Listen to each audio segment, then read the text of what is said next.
अस्सलाम वालेकुम दोस्तों। उम्मीद है मेरे सारे दोस्त खैर खैरियत नाल होंगे। मेरे दोस्तों के मैसेज आते पा सी भाईजान ये ट्राली किन्ने दी बनी है ते किन्ना खर्चा आया ते किन्नियां प्लेटां दी है। ये दोस्तों नूं दसांगे इस वीडियो दे विच। जिन्ने भी मेरे भरा साडे चैनल ते नवे ने जल्दी नाल साडे चैनल नूं सबसक्राइब कर लैण, बैल दे बटन दबा लैण। जिन्नियां भी साडीआं ज़राअत दे मुतल्लक वीडियो हुंदियां ने ओह तुहानूं टाइम नाल मिल सकण। खासकर भराओ ये जिहड़ी सोलर ट्राली तुहानूं वीडियो च नज़र आ रही है ये दोस्तों 28 प्लेटा वाली है, 15 हॉर्स पावर दी ते मोटर चलती है, 575 वाट की एक प्लेट है।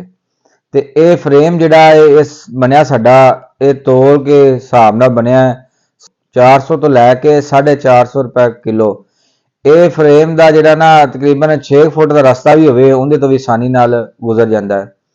ये जिहड़ी ट्राली है बहुत सारे दोस्तों के मैसेज आते सी इहनूं किताब वाली ट्राली बोलिया जाता है ते पुछदे पए सी ये घूमदी भी एक नहीं।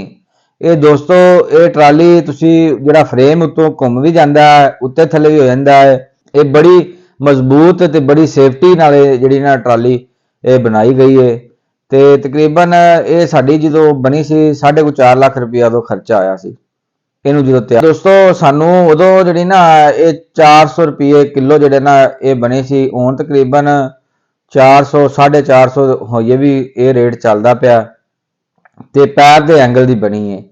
कुछ दोस्त बनाते ने जिहड़ा एंगल दी उहदे विच लचक होंदी है ते प्लेटां टुटण दा जिहड़ा ना डर हुंदा है। ये सारी पैप नाल बनी हुई है ते जिहड़ा हेठां इहनूं फ्रेम लगा होया है ट्राले वाला जिहड़े छोटियां ट्रालियां हुंदियां ने उहदा ते बाकी जिहड़ा इहदा धुरा है वो जिहड़ा छोटा ही लगा वड्डा नहीं लगा होया।